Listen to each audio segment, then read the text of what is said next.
Tonight, as the world settles into its slow, quiet rhythm, we will drift gently into the past. Not a past of knights or kings, not a tale of battles or ballads, but a slower, simpler, and deeply forgotten world. A world of shadows and soft footsteps, of silence, of smell, and of service rendered in the dark. Tonight, we explore the life of a gong farmer. A job so humble, so unnoticed, so deeply dull, that even history rarely stops to remember it. But we will. So let your eyes grow heavy, your breathing slow. You do not need to remember anything you hear. You do not need to stay alert. There will be no excitement, no surprises, no twists or turns. Only soft words repeated in rhythm, like footsteps in a long medieval corridor.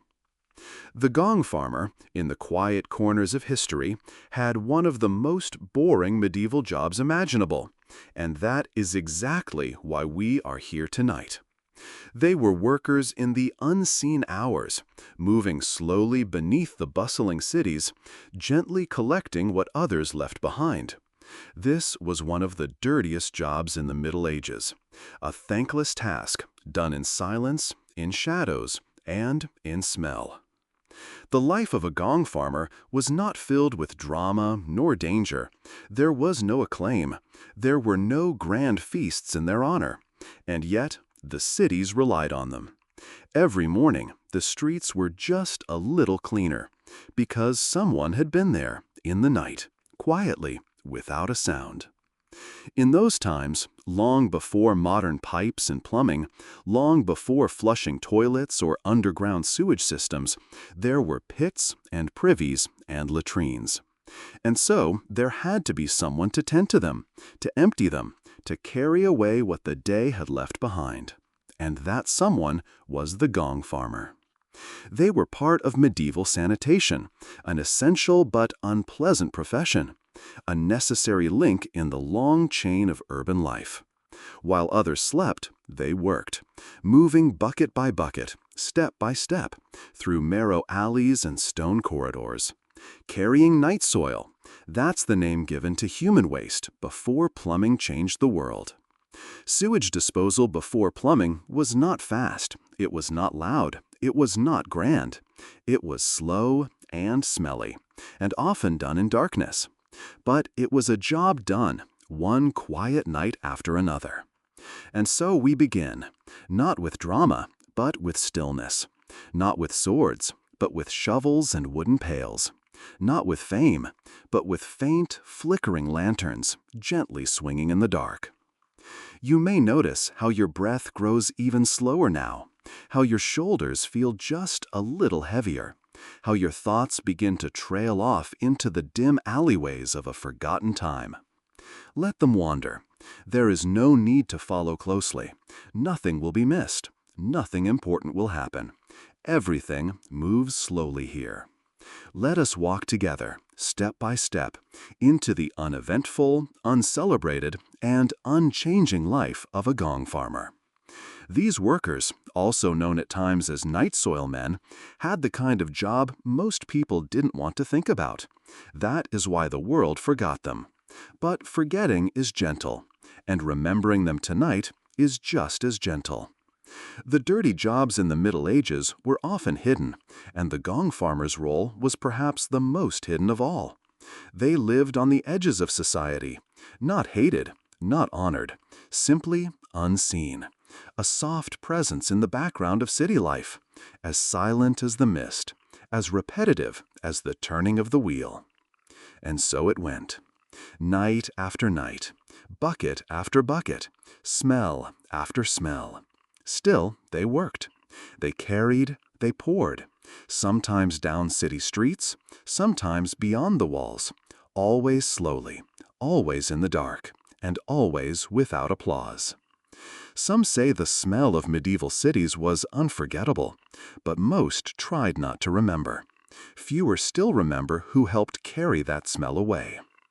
The life of a gong farmer was not a life of celebration. It was not a tale sung by minstrels, but it was real and steady and quiet. And that is why we are here now, to follow softly in their footsteps, not to judge, not to praise, but simply to observe, to feel the weight of a wooden pail half full, to hear the squish of boots on damp earth, to see dimly the swing of a lantern casting no shadow but its own. And in that rhythm, in that stillness, perhaps we find sleep. You do not need to stay with every word. In fact, it is better if you don't. Let your mind drift. Let it skip and sway like a faint breeze through stone alleyways. Tonight's journey is not one of discovery. It is one of forgetting. Forgetting the noise of the present, forgetting the brightness of day, and gently remembering something quiet and brown and long buried. The life of a gong farmer awaits, as boring, as slow, and as gently uneventful as any life could be. What was a gong And farmer? so it begins. The question arrives quietly, without fanfare. It does not demand an answer. It merely lingers in the air, like the faint, earthy scent of a freshly turned field, or something less pleasant. A gong farmer was a worker, not a nobleman, not a soldier, not a scholar, simply a worker, a quiet figure moving through the unnoticed spaces of the medieval world. He walked with purpose, though no one watched him. He carried burdens, though few ever saw. He performed one of the most boring medieval jobs, and one of the most necessary. His work began when the sun had gone to rest, when the market stalls were empty and the shutters closed. When the townsfolk slipped under their woolen blankets, he rose and walked. The name gong, in this context, comes not from sound, but from an old word for filth. To gong meant to bow, to pass, to be gone.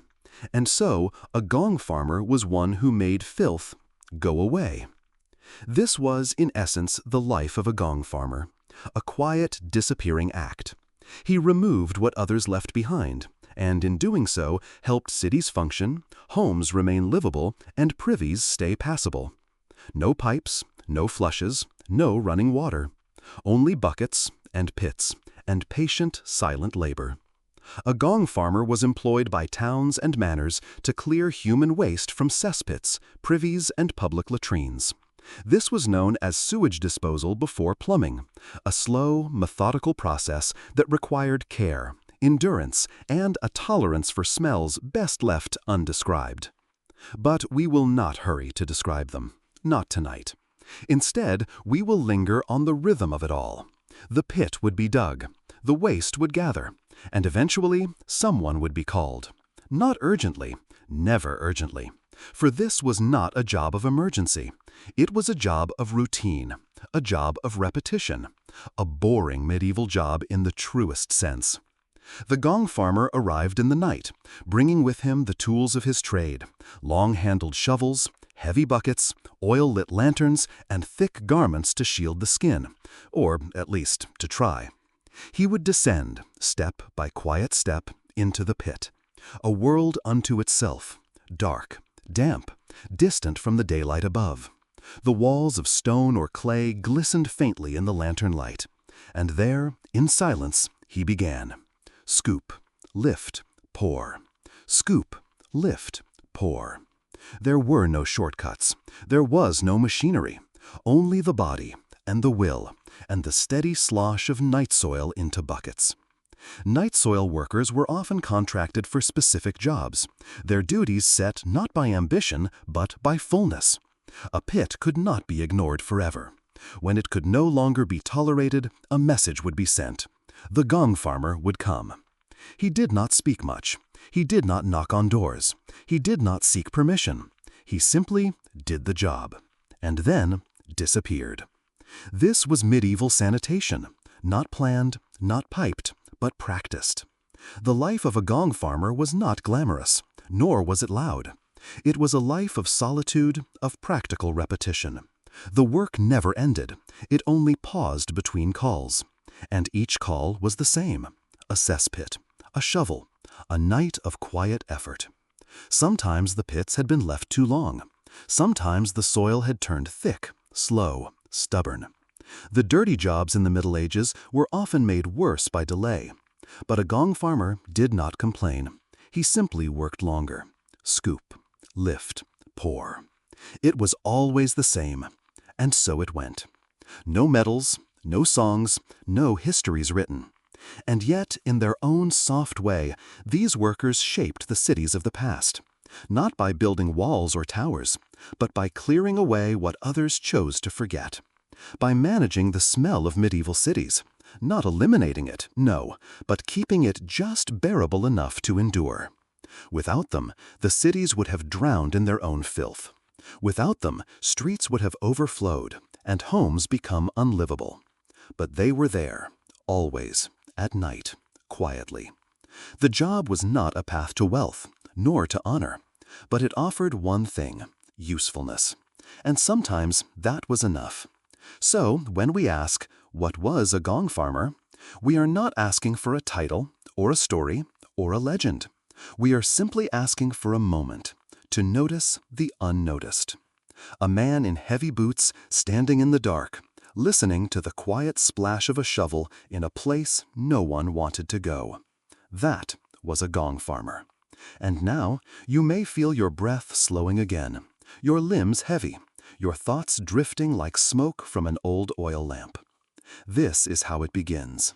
One slow job, one slow night, one slow life. Why was and this many, job many necessary? It is a simple question, a quiet one. And like all things in the world of the Gong farmer, the answer comes slowly, without urgency, without noise. In the Middle Ages, life moved at a different pace. Cities grew slowly. Streets filled gradually. People lived close together, and closer still as time went on. And with people came waste. Not waste as we know it today, bundled in plastic and hauled away by trucks. No, the waste of the Middle Ages was simpler, but far more present. There were no pipes to carry it away, no toilets to flush it down, no underground systems humming invisibly beneath the cobblestones. There were only pits and buckets and privy holes built beside homes, behind inns, beneath stairwells, and in the corners of city courts. And when those pits filled, someone had to come. That someone was the Gong farmer. In this way, the job was not only necessary, it was inevitable. Medieval sanitation was not guided by great engineers. It was not mapped or charted or planned across neighborhoods. It was lived, managed, barely maintained. And so, this strange, slow profession, one of the most boring medieval jobs ever imagined, became part of the daily survival of the medieval town. The life of a Gong farmer began with necessity, not ambition, not invention, but pure, unglamorous, repeating need. Every person used the privy, every inn, every hall, every court, every home that had more than a few walls had a place for waste.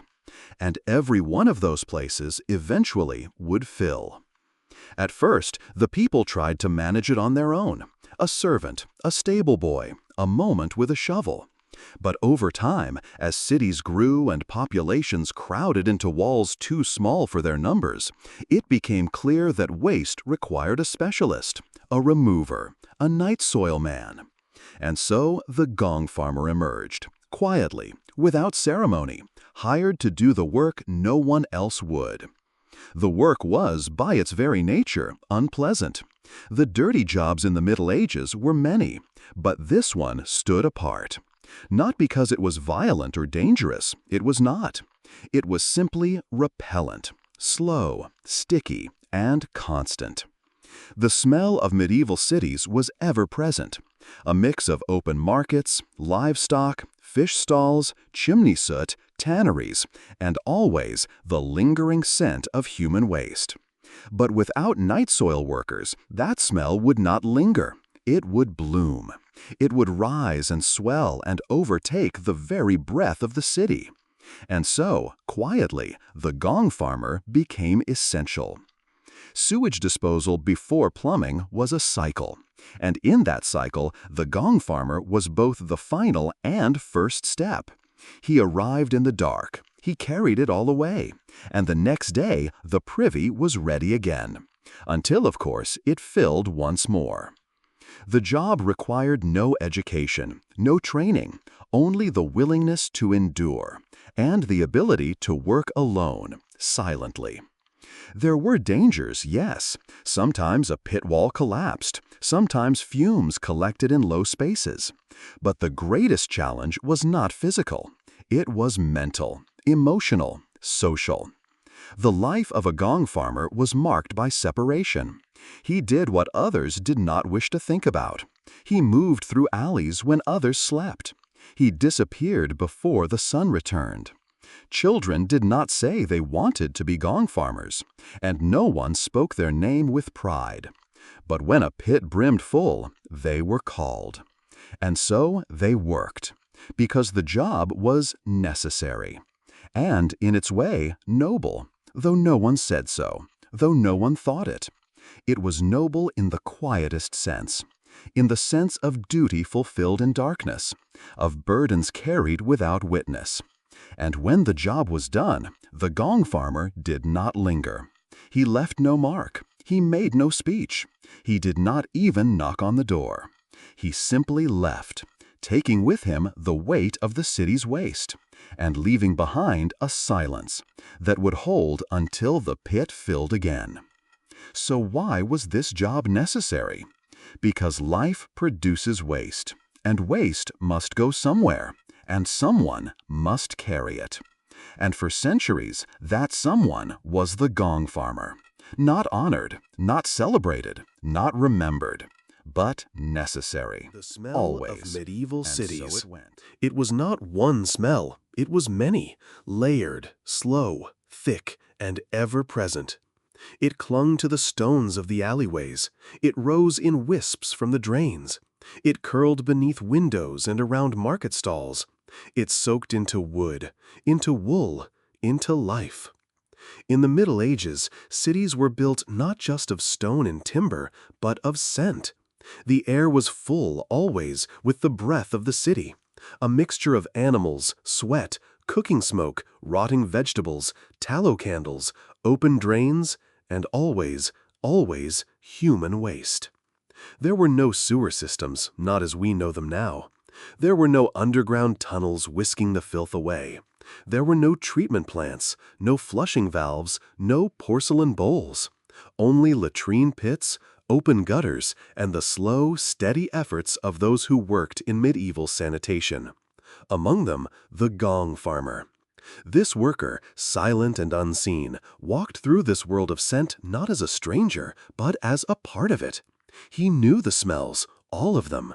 The sharp bite of urine left too long, the sour thickness of decaying matter, the wet heaviness of a full cesspit in the spring. He did not wrinkle his nose. He did not turn away.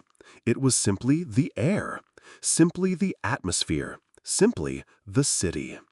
The smell of medieval cities was not an interruption. It was a constant.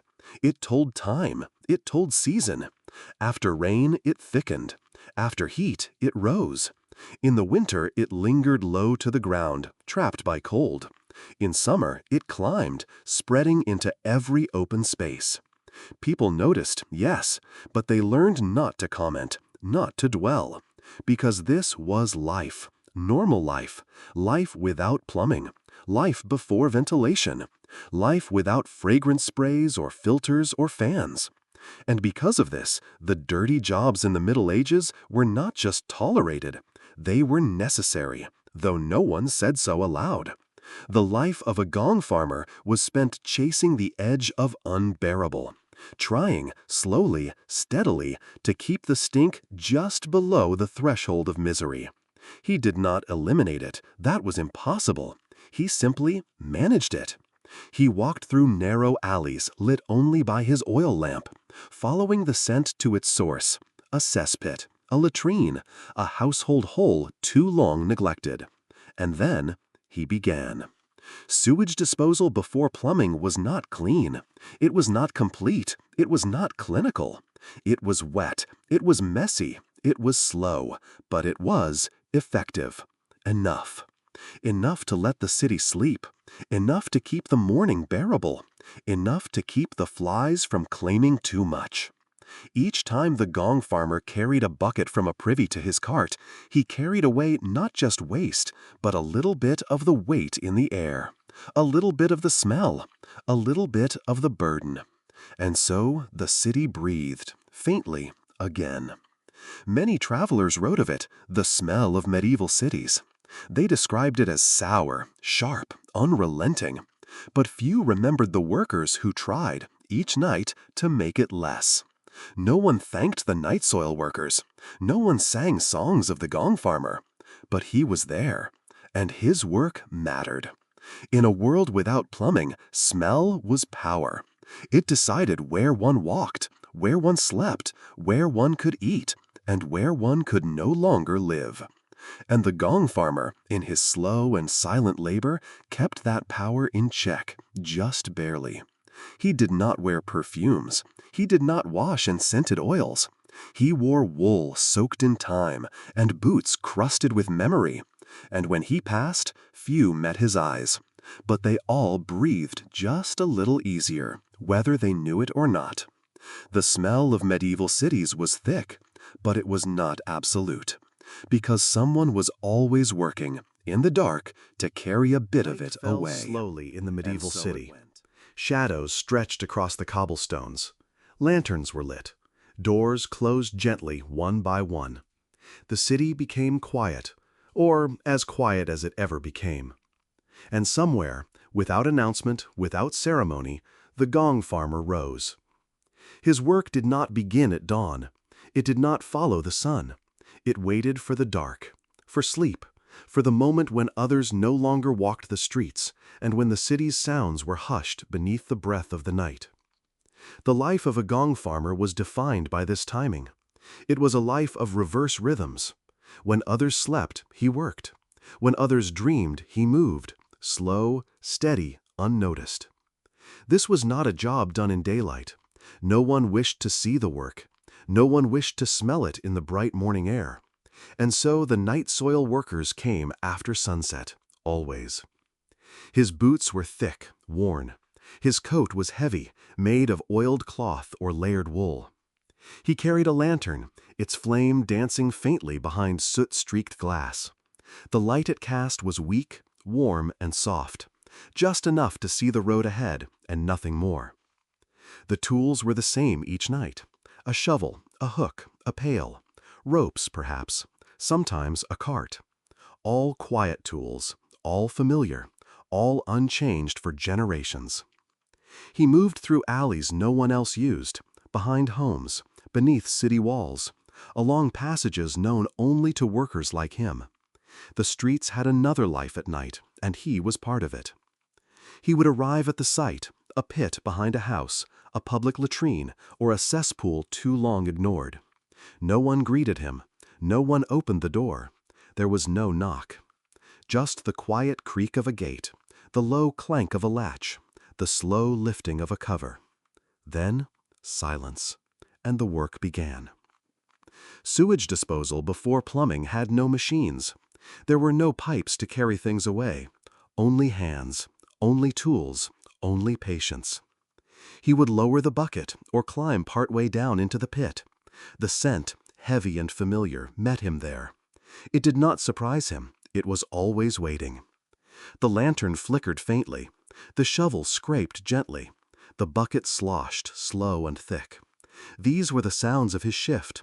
Not music, not voices, not laughter. Only the muted rhythm of a man moving waste in the dark. Scoop, lift, pour. Scoop, lift, pour. Each motion the same. Each night the same. The dirty jobs in the Middle Ages were not measured by progress, but by repetition. There was no end to the work, only pauses. He would pause sometimes, not to rest, but simply to breathe, slowly, through cloth. The air was heavy, but the night was quiet, and that made it bearable. The Gong farmer moved from site to site, each one already waiting for him. He did not knock, he did not speak, he did not leave messages. He only worked, and when the work was done, he moved on. The life of a Gong farmer was not filled with change.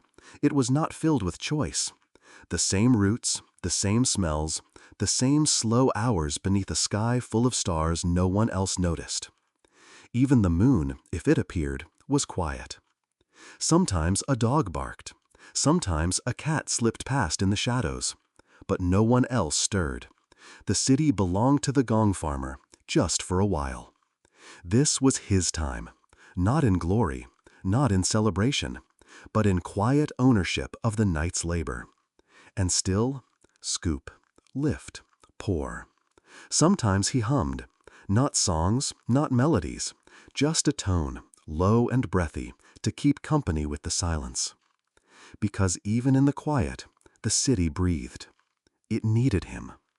And though no one saw him pass, no one called his name, no one thanked him in the morning, still he worked. Because it was needed. And so it went. Night after night, season after season, a life lived backward, in shadows and footsteps, a duty that never announced itself, yet never failed to return, a job done in silence. The Gong farmer were simple. They did not shine, they were not sharp, they were not polished or prized or displayed in halls. They were heavy and wooden and used, worn by repetition, softened by the years. They did not carry the air of prestige, but they carried something else. They carried night soil.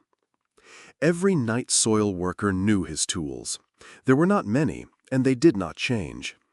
The most essential was the bucket, a wooden vessel bound in iron bands, thick at the bottom and wide at the top.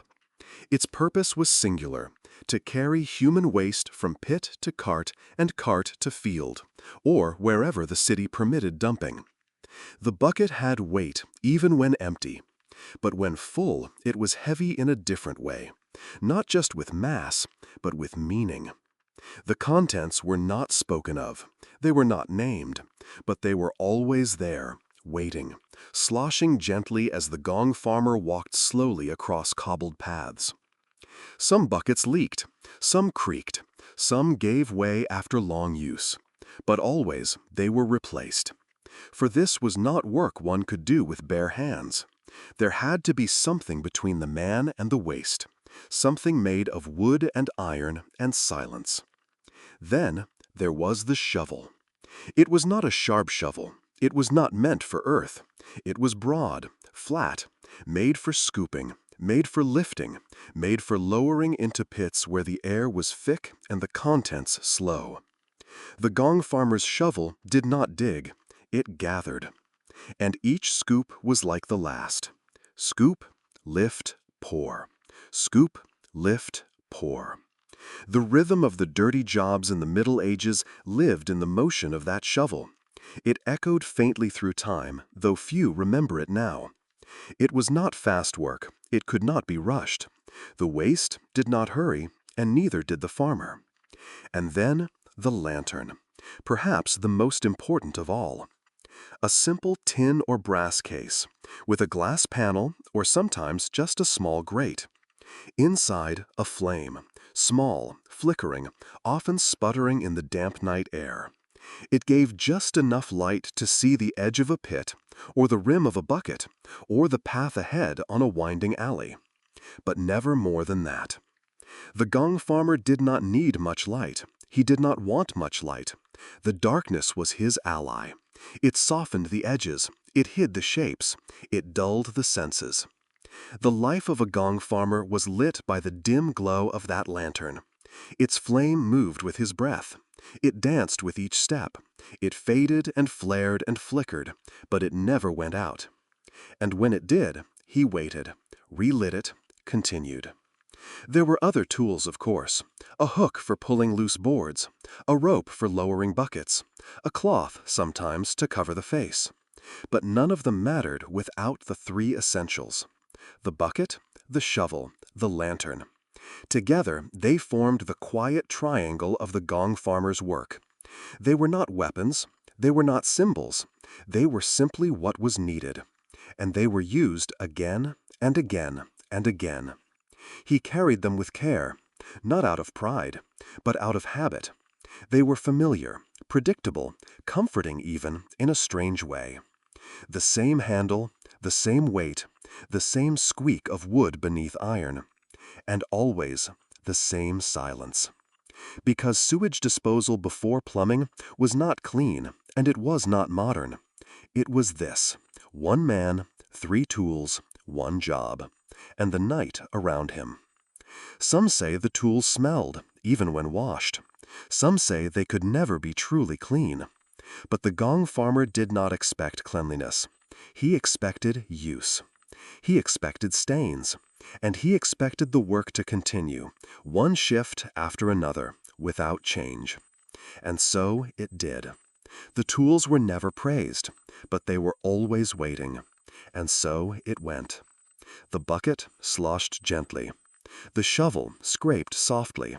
The lantern flickered faintly. And the Gong farmer, with nothing but these quiet companions, made the city just livable enough to last another day. No ceremony, no pause for admiration. Just a quiet man, a heavy bucket, a shallow breath, and a slow descent into the dark. This was the work of the Gong farmer, a journey into the latrine pit. Every medieval city was built with needs in mind: water, bread, shelter. But beneath those, deeper down, was the matter no one wished to think about: waste. In homes and inns, in monasteries and castles, pits were dug.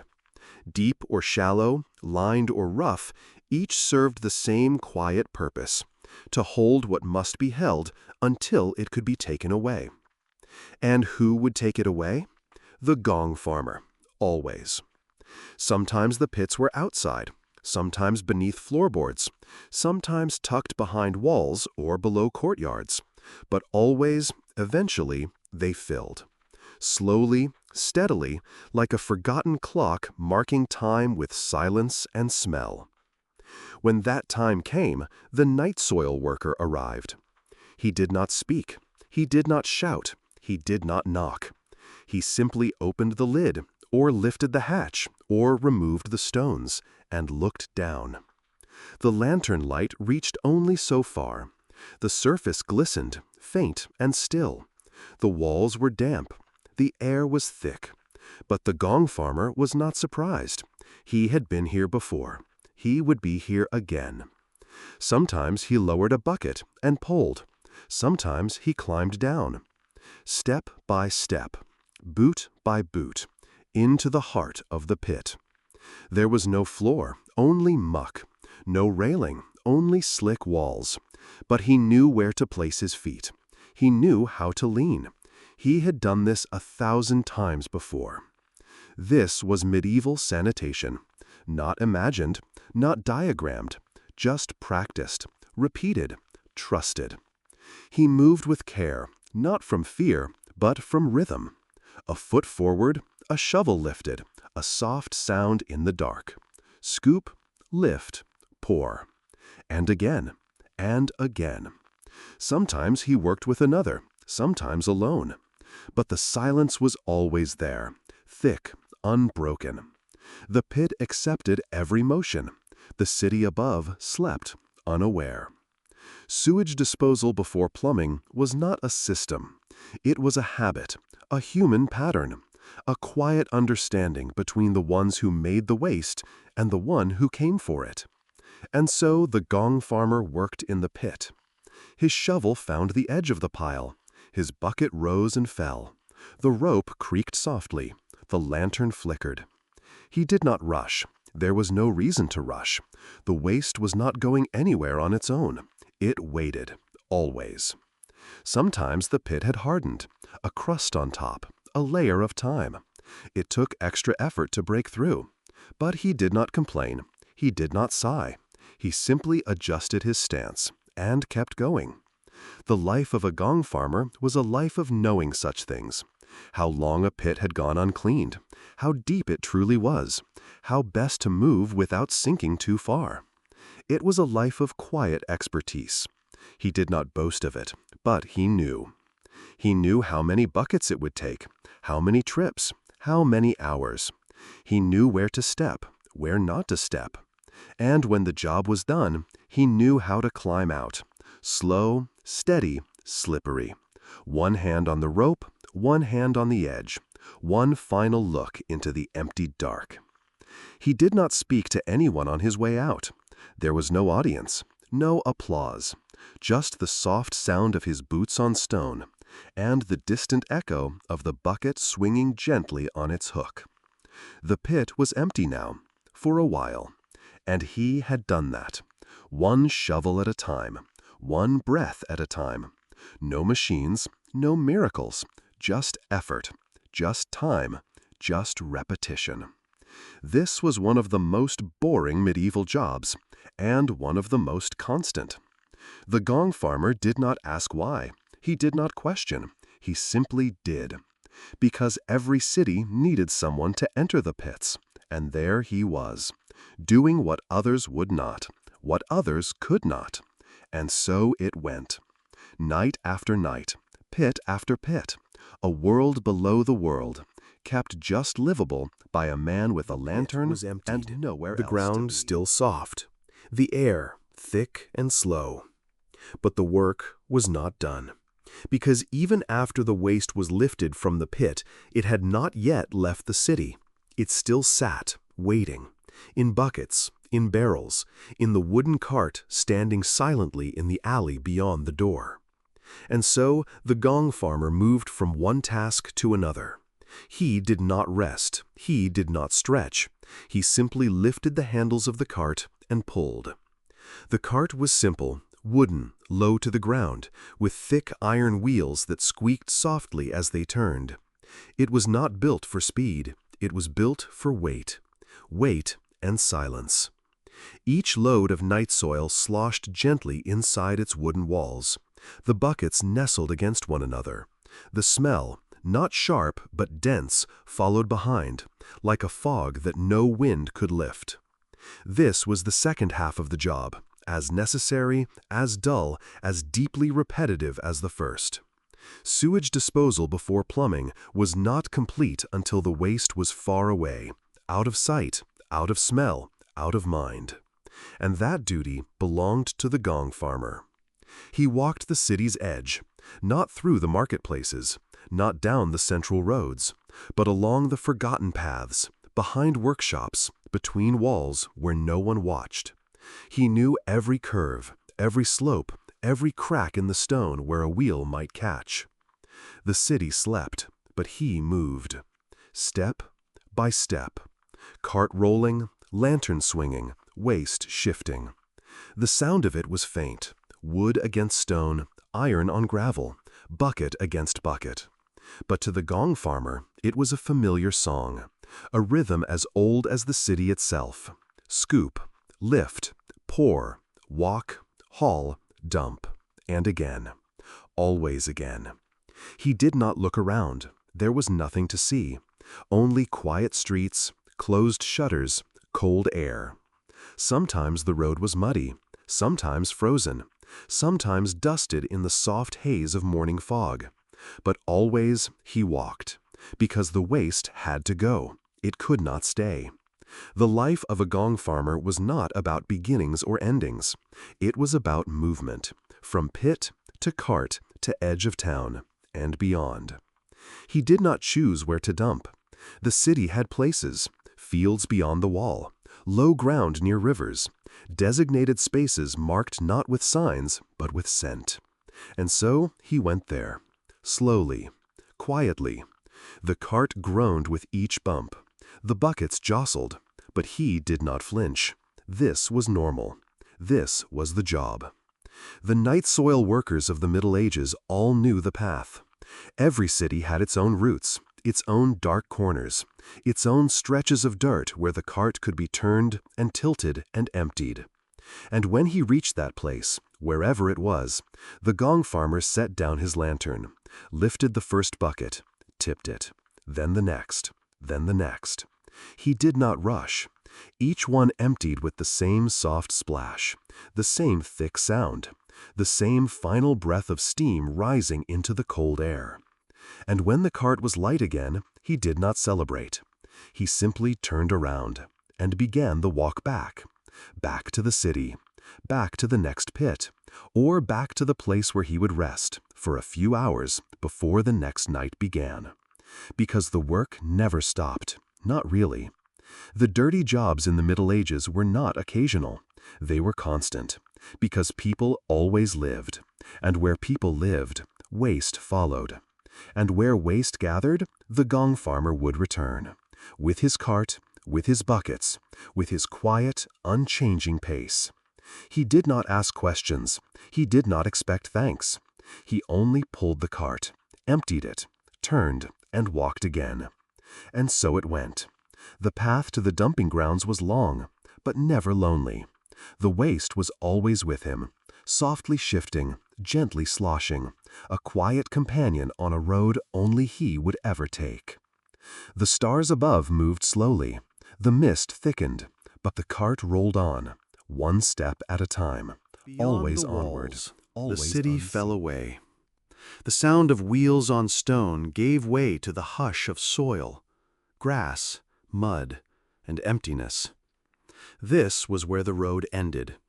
Not with fanfare, not with gates, but with soft ground and the faint scent of old things left behind. This was where the Gong farmer came again and again. This was the edge, the place where the waste of the city met the quiet of the countryside. This was where his cart grew lighter, bucket by bucket, load by load. These were the dumping grounds outside the city. They had no signs, no fences, no markings but the land itself, discolored, sunken, overturned. Places where nothing grew quite right, or where things grew too well. Sewage disposal before plumbing did not mean destruction. It meant removal, reuse even in some cases.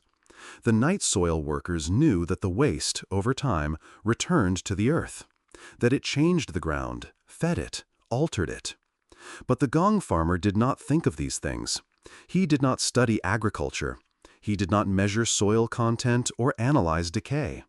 He simply dumped, one bucket at a time. He stood at the back of his cart, set down his lantern, and lifted the first wooden pail. Slowly, carefully, the contents moved gently, sloshing like cold stew in a deep bowl. The smell was not new to him. It did not startle. He tipped the bucket. A slow pour, a soft splash.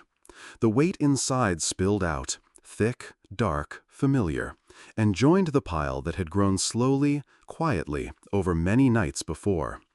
Then the next bucket, and the next. The cart grew lighter. The pile grew higher. The city, in some distant place beyond the trees, rested. And the Gong farmer stood alone beneath a slow-turning sky, emptying what no one wished to carry. He did not glance around. There was nothing here to see. No one walked here. No one visited. No one came, except him. This was not a place of shame, nor pride. It was simply the end of the job. The final step in the life of a Gong farmer. Pit to bucket, bucket to cart, cart to field, and field to quiet. Sometimes the wind stirred, sometimes an owl called, but mostly there was stillness. A stillness that matched the work, slow, odor-thick, motion-bound, and heavy with patience. The dirty jobs in the Middle Ages did not end in violence. They ended here, in forgotten spaces at the edge of the map, where no one bothered to ask what happened next. This was what happened next. The waste left the city. The man carried it, and the earth received it. Over time, the pile would settle, rain would fall, grass might return, but never quite the same. The ground remembered, and so did the Gong farmer. He remembered where he had dumped last week, and the week before, and the month before that. He followed a pattern, a slow circuit of disposal. He did not write it down. He did not speak of it. He simply knew. because he had done this for years and would do it again. The light from his lantern grew dimmer, not extinguished, just tired. The buckets were empty now. He placed them back in the cart, one by one, nestled them carefully so they wouldn't knock together. The rope was coiled, the shovel hung by its handle. And then, nothing.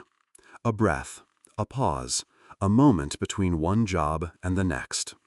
This was how the Gong farmer knew his work was done, not from applause, not from praise, but from the quiet sound of an empty cart in the stillness of the night. And so he turned, the pile behind him, the road ahead. He began the slow walk back toward the city, toward the next pit, the next call, the next load. Because the city never stopped needing him, and the ground never stopped receiving. This was how medieval sanitation survived, not through invention, but through repetition, through silence, through people like him. One step at a time. And so it went. The dumping grounds would wait, as they always had. And as he returned to the edge of the walls, the lantern swayed, the cart creaked, the buckets sat still. The job was done. The Gong farmer until were not tomorrow. fine. They were not dyed bright. They were not cut to shape. They did not shimmer in torchlight or rustle in the wind. They were thick. They were heavy. They were layered. And they were worn for one reason only, to withstand the work. The life of a Gong farmer did not allow for delicate fabrics or flowing sleeves, no embroidery, no buttons made of bone, no fine linen. What he wore had to endure the smell, the weight, the repetition. Most began with wool, coarse, dark, untreated, not for comfort but for coverage, a thick tunic or coat long enough to reach the knees. The cloth was not clean, it could not be, but it was trusted, familiar, heavy in the right way.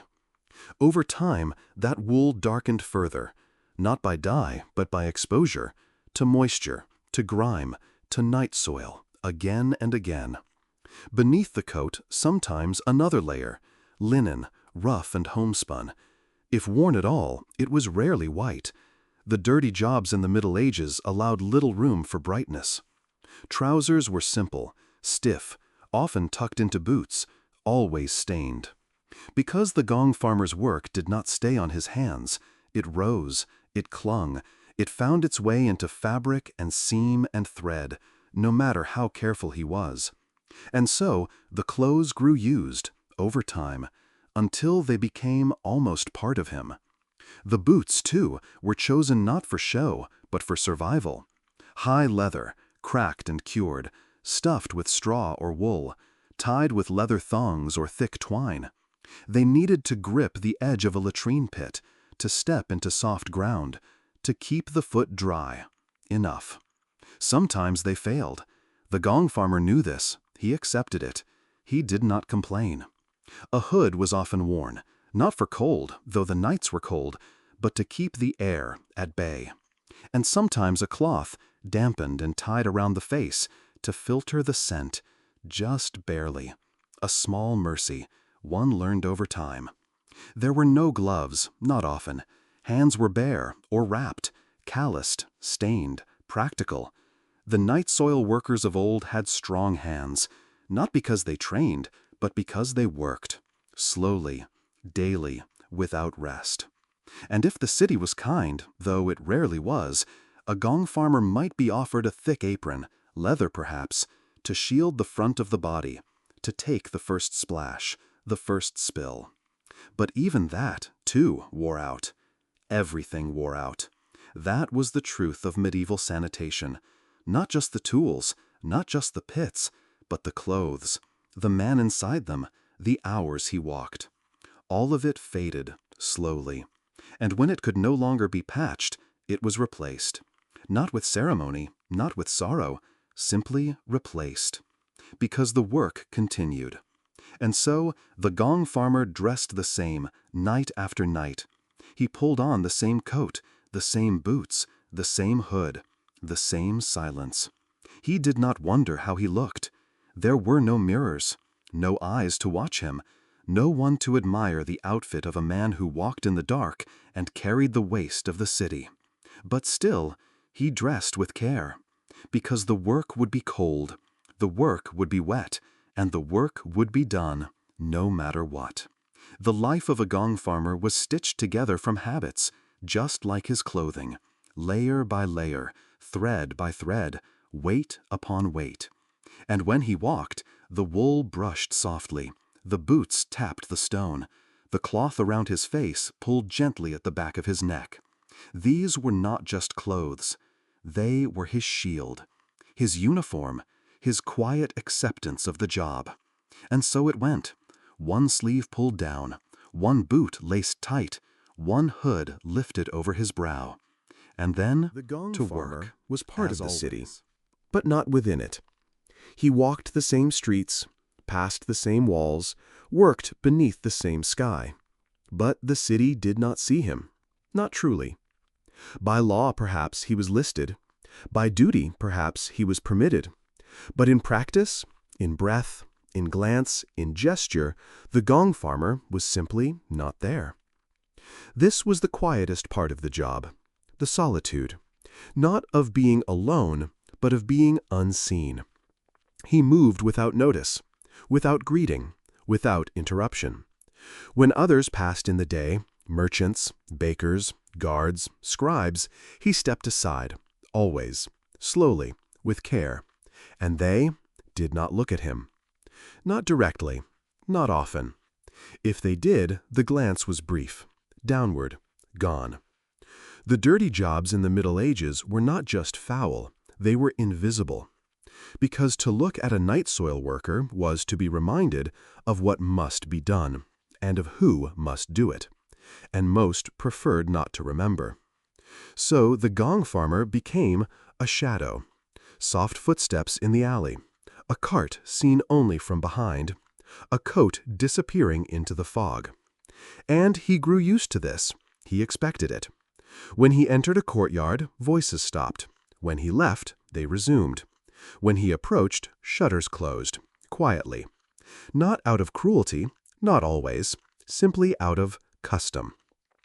Because the life of a gong farmer was a life spent between others, not among them. And he accepted that.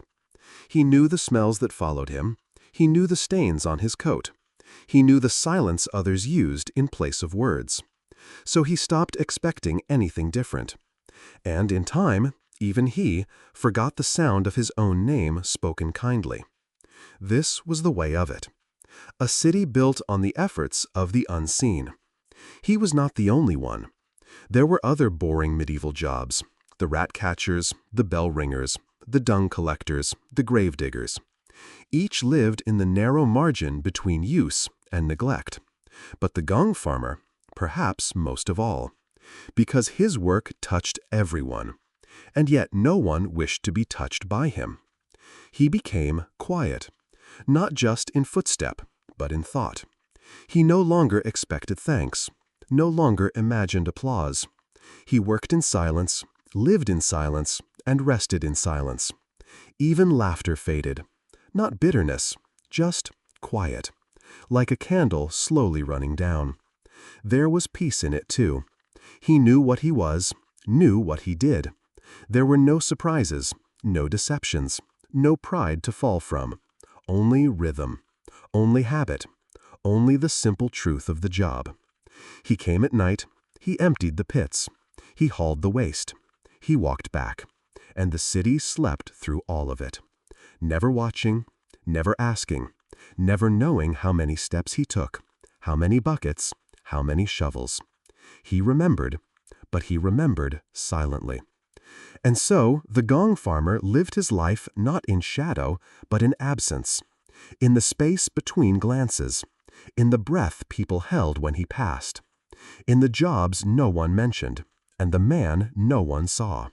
Yet still he worked, because someone must, and he was there, always, without sound, without thanks, without complaint. And so it went. The daily silence did not crush him. It shaped him, molded him into a figure of stillness, present but unacknowledged, moving but never noticed. And the city, in all its noise and color and chaos, never stopped to wonder who kept its streets just clean enough. It did not see, but he was there, walking, always walking. In the In the city's silence, balance, between no one rich measured. and poor, between craftsman and lord, there were those who were always beneath. Not hated, not harmed, just set aside. The Gong farmer lived in this space. Not forgotten, not honored, just known and avoided. He had a place, but not a voice, a role, but not a presence. His work was needed, everyone agreed, but that need was never spoken aloud. It simply existed, like the waste he carried, always there, always unpleasant, always essential. And so the life of a gong farmer came with a certain kind of invisibility, and with it a quiet kind of distance. He was not poor, not always. In fact, some gong farmers were paid well, by comparison, because few others would take the job. Few others would stand ankle-deep in night soil, shovel in hand, for hours on end. Few others would walk the alleyways long past midnight with a sloshing cart of human waste behind them. And so, in some towns, his wage was modestly higher than that of a cobbler, a weaver, or a porter. But money was not status. Coin did not buy respect. The dirty jobs in the Middle Ages earned no celebration, no public recognition, no elevated place at feast or table. In fact, quite the opposite. A gong farmer might be paid, silver perhaps, or food, or exemption from certain taxes, but even so, he was not welcomed. He might be denied entry into certain buildings, denied service at certain inns, denied burial in certain churchyards. Because the work he did was not just physical, it was symbolic. He was the man who handled what others wished to forget. And so, people wished to forget him too. Children were taught not to stare. Women were warned not to speak. Men turned their backs or crossed the street when they saw the cart and the boots and the coat dark with stains. And the gong farmer simply accepted it. He did not shout. He did not explain. He walked through the avoidance like fog, thick, ever-present, unchanging. And when he returned home, if home was granted to him, it was often on the edge of the city, near the dumping grounds, or outside the gates altogether. Because the smell of medieval cities was already strong, and no one wished it stronger. There he might rest, quietly, alone or with others like him, other night soil workers, rat catchers, tanners, lepers, washerwomen, people who knew what it meant to do the work no one praised. They shared little, but they shared the silence. The gong farmer did not seek elevation. He sought routine, enough bread, enough firewood, clothes to replace the ones too ruined to patch. And maybe, in the quiet, a moment to breathe. The life of a gong farmer did not include ambition, only repetition. Pay came slow and steady. Coins in a pouch, a nod from a clerk, a small sack of barley from a grateful household, though even that was rare. Mostly, he worked. Mostly, he walked. Mostly, he was paid just enough to return again the next night. And that was enough. No one asked if he was satisfied. No one wondered if he dreamed of more. Because in the eyes of the city, he was not a man with dreams. He was a bucket, a shovel, a cart, a smell. But beneath all that, he was still a man, still living, still stepping softly through the alleys of a place that needed him but never said so. And so it went. Pay was counted in silence, status measured in avoidance, and the work the same as always. One pit, one bucket, There one was no coin, bell to and mark on the to hour, the next. no final call, no horn, no voice saying, "It's done." But the gong farmer knew. He knew when the work had ended, not by the sun, which had not yet risen, but by the stillness that settled over the stones, by the soft weight in his arms, by the last bucket now empty. The cart no longer groaned, the tools no longer dripped, the pits had been cleared, and the city still slept. This was the quiet end of the shift, and it always came the same way. Slowly, without event, without noise. A soft fade, not a stop. The life of a gong farmer was a circle, not a race. It began without ceremony, and it ended the same. He did not hurry now. There was no rush to return, no feast to greet him, no voice waiting to ask how the night had gone. He walked the cart back through narrow lanes, past closed doors, past market stalls not yet stirred by dawn. His lantern flickered, low now, nearly out, but still warm. A last puddle reflected its faint glow. The wheels of the cart turned softer now, their squeak dulled by dew. The air smelled the same, as it always had, of waste, of damp wood, of the city breathing in its own silence. But beneath that scent, deeper still, was a kind of peace. The peace of knowing it had all been done, that the worst had been carried away, that for one more day the streets would be clear, not clean, not fragrant, but clear enough. This was medieval sanitation, and it never ended, but it paused each morning in the hush before sunrise. And in that pause the gong farmer found his rest. He would stop by the small shed where the tools were kept. He would lean the shovel against the wall, coil the rope, stack the buckets, one by one, always in the same order, because routine was the only luxury his job allowed. He would check the cart's wheels, wipe the handles, blow gently on the lantern's flame until it faded to smoke. And then he would simply sit. For a while, not long, on a stone or on the cart's edge, breathing slowly, his back curved, his shoulders quiet. Sometimes his boots steamed faintly in the morning chill. Sometimes he watched as the sky began to soften, not bright, not yet, but pale, gray, the suggestion of light somewhere beyond the rooftops. And in that faint sky, no one called his name. No one looked for him, because the gong farmer, like the night soil he carried, was never meant to be seen. But he had been there, all night, and now he rested.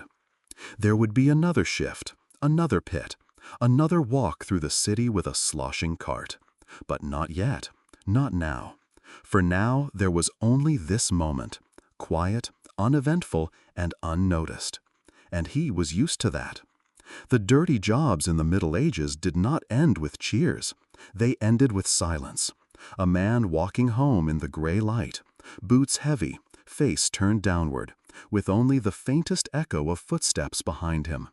And as he passed back through the alleys, past walls still damp with the night's chill, the city began to wake.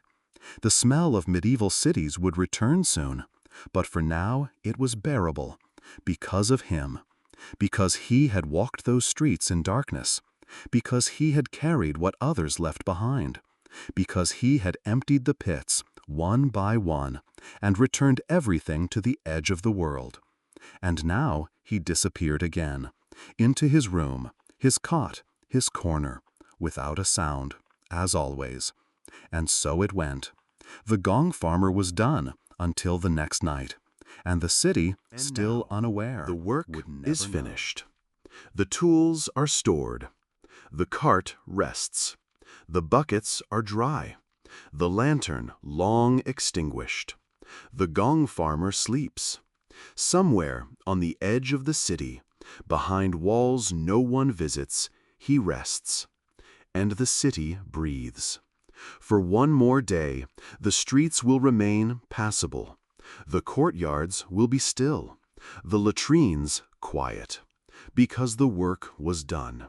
Not seen, not mentioned, but done. The life of a gong farmer, though seldom remembered, was one of service. A calm, methodical, slow-paced service to a world that never quite said thank you. But even so, it continued.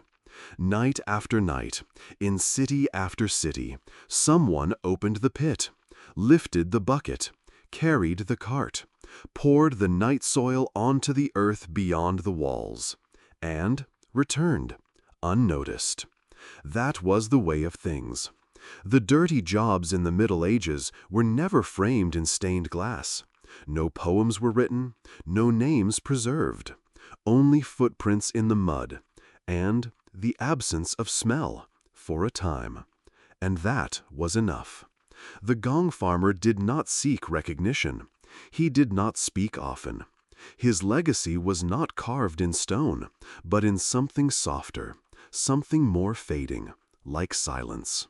He was part of the rhythm of life in medieval towns, part of the system behind the system. Medieval sanitation was not glamorous. It was not even organized most of the time, but it functioned, because he was there. Each pit emptied, each bucket hauled, each breath drawn through cloth, each step taken beneath a quiet moon. The work of the night soil workers was not glorious, but it was important.